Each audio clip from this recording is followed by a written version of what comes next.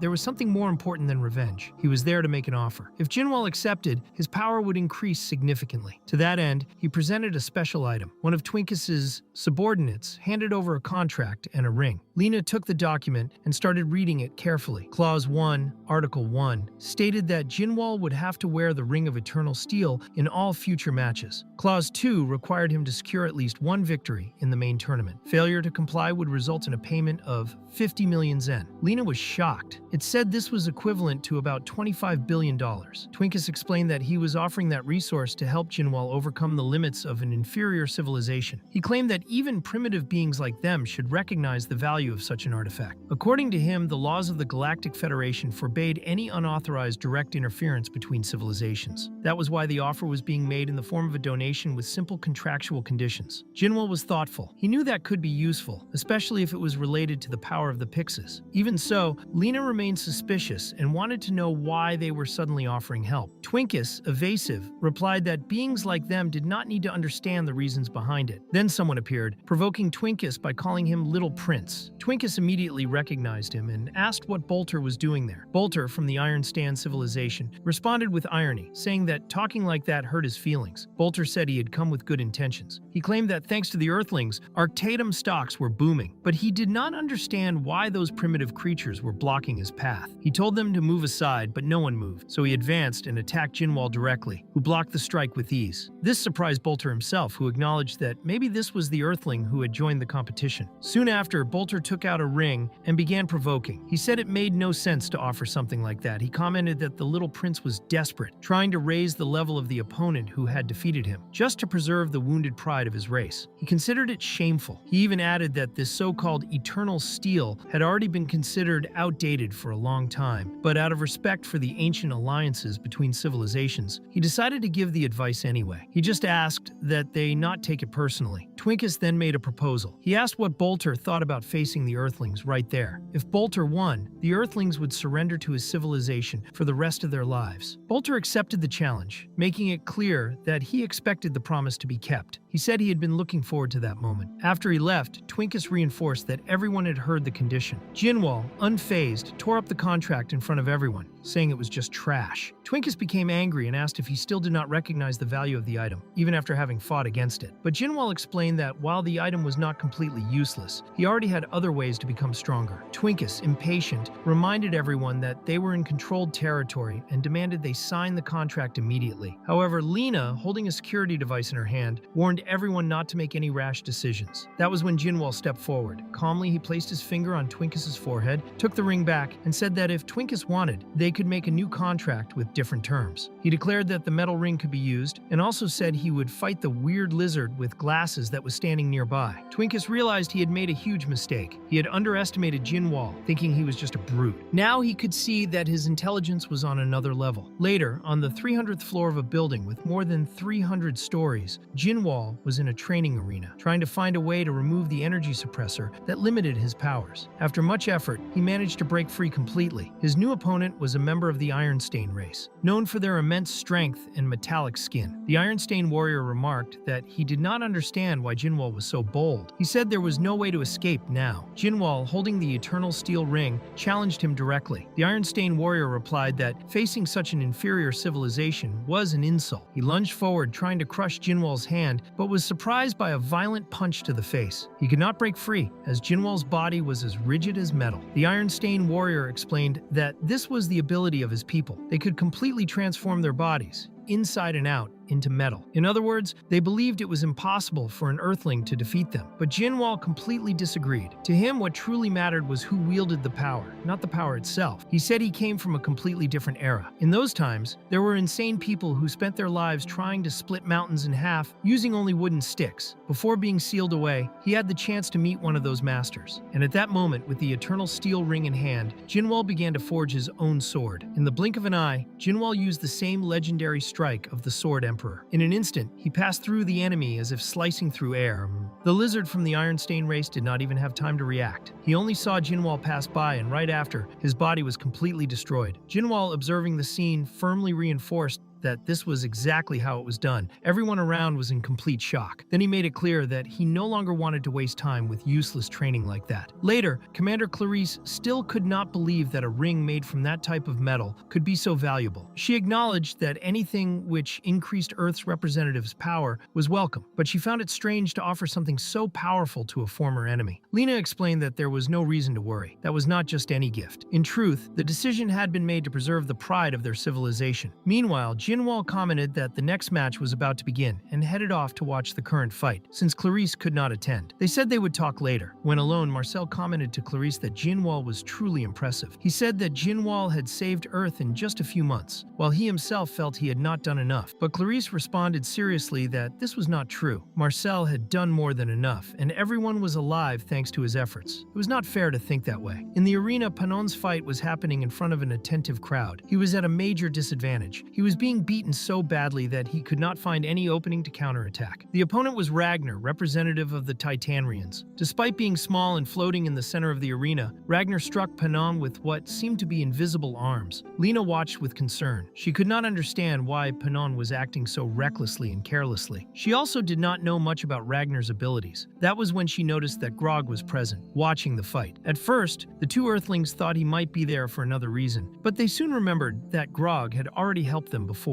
Lena approached and started a conversation with Grog. She commented that Panon was clearly hiding his true power. She said that compared to Agnes, the opponent Panon had already defeated, Ragnar did not seem that special, but Grog explained that his brother was not in good condition. At the start of each match, he could barely activate his energy. That made Lena suspect that Panon might be facing the same side effects Jinwoo had suffered before. Panon continued to get beaten. He was repeatedly struck by Ragnar's invisible arms, massive limbs that only the two of them could see. In one of the blows, Panon was thrown against the arena's barrier, spitting blood. Then he was grabbed and slammed to the ground. Many believed he had been defeated. The 5-second countdown for a possible knockout had begun, but in the final second, Ragnar was caught off guard by Panon's secret technique. A cosmic darkness emerged and trapped him with elastic shadows that began to weaken and corrupt him from within. Jinwoo, who was watching the fight, recognized that technique immediately. He realized it was the same ability that had affected the Judge Virtues previously. Meanwhile, Panon made it clear that Ragnar would never underestimate him again. He explained that those who were unable to control their own cosmic energy could not see his arms, but he could. Panon's next punch landed squarely and destroyed Ragnar's face, ending the fight for good. Panon was declared the winner. Later, Lena explained everything to Grog. She said the reason Panon could not use his power at the beginning of the fight was the suppression device. Grog was surprised and asked why his brother had hidden that from him. Lena answered that it was probably so he would not worry. Besides, that was not easy information to uncover. Grog also wanted to know if Jinwoo was in the same situation. Lena confirmed, but explained that fortunately they had learned a way to mitigate some of those effects. She added that in the future they could teach it to both him and Panon, so they could perform better. Grog, still surprised to be receiving help from them, decided to return the favor. He said there was very important information about the preliminaries final. According to him, the format of the preliminaries had changed completely. Lena found that strange since no official announcement had been made. Grog responded that this was normal, as the announcement was scheduled only for the end of the quarterfinals. Lena was even more confused and asked how they had access to such early information. Grog explained that among third-stage civilizations, some representatives had already been informed. He said that he, Panon, and Kulak had been approached by some strange individuals who revealed the change. Lena asked if they had not found that suspicious. Grog replied that yes, but apparently those people were looking for allies. Since they refused the offer, they did not get more details about who those individuals were or what they wanted. After that, Grog said goodbye, saying he had done his part. Lena, still intrigued, thought about what it all meant. She wanted to understand why the rules were changing and in what direction the tournament was heading. Meanwhile, the last match of the preliminaries was being concluded. Now the competitors would move on to the round of 16. Jinwoo, watching the conclusion of the final match, asked if that was the true level of the participants who were advancing. But Lena was still lost in thought about everything Grog had said. If that story was really true, then they should also have been approached. After all, even with the lowest civilization level, Jinwoo had been standing out in the tournament and attracting attention from everyone. Later in Sector 3, G Street, Lena told Jinwoo everything she knew, and he quickly understood why they were there. He said they were waiting to see if those mysterious individuals would approach them too. Lena believed it would be easier for contact to occur there in public rather than inside the arena. Even though she was reluctant to cooperate with aliens, she knew that in order to understand what was coming in the tournament, they needed this information. Whoever knew more would have the advantage. It was always like that. Jinwoo commented that, at the very least, he hoped those individuals would be strong. And in truth, it was all happening at a good time, since he was also curious about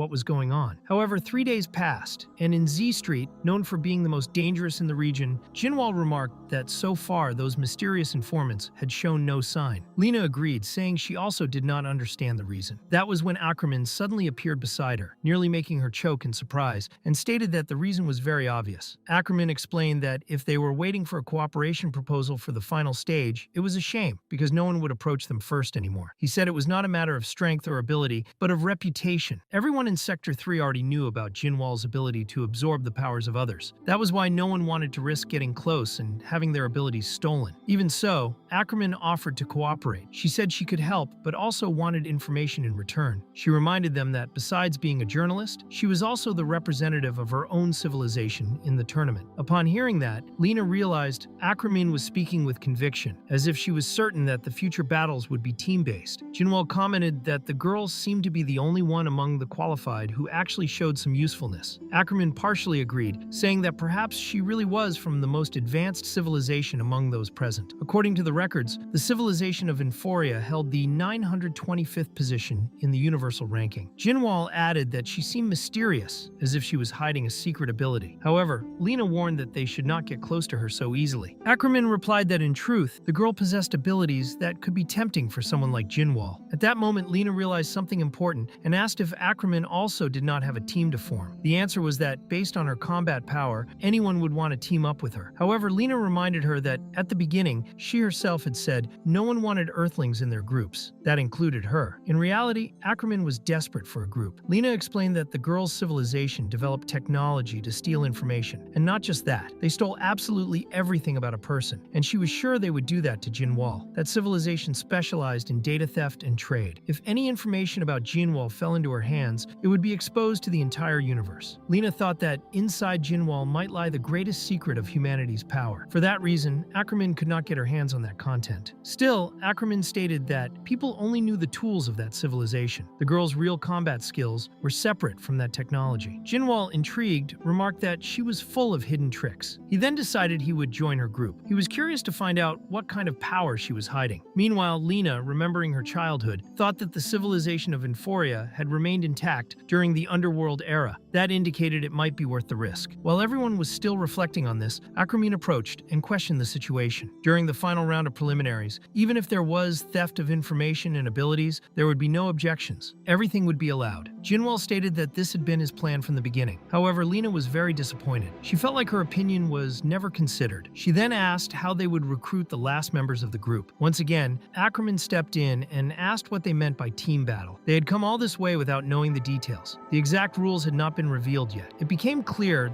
that it would not be a group battle, but rather an individual deathmatch. Lena concluded that in that case, forming a team was not for victory, it was for survival. Ackerman ordered everyone to return to the arena immediately, without looking back. Even so, Lena asked if there was something beyond the deathmatch. Ackerman replied that it had already begun. Meanwhile, in the shadows, a creature was preparing to strike. However, when it heard Ackerman's words, it hesitated and backed off. There was still time to choose the right moment to act. And if you made it this far, do not forget to subscribe to the channel to follow the next chapters. Turn on the notification bell so you do not miss anything, and consider becoming a member to directly support this project. It helps a lot to keep bringing this universe to you. Thank you for watching.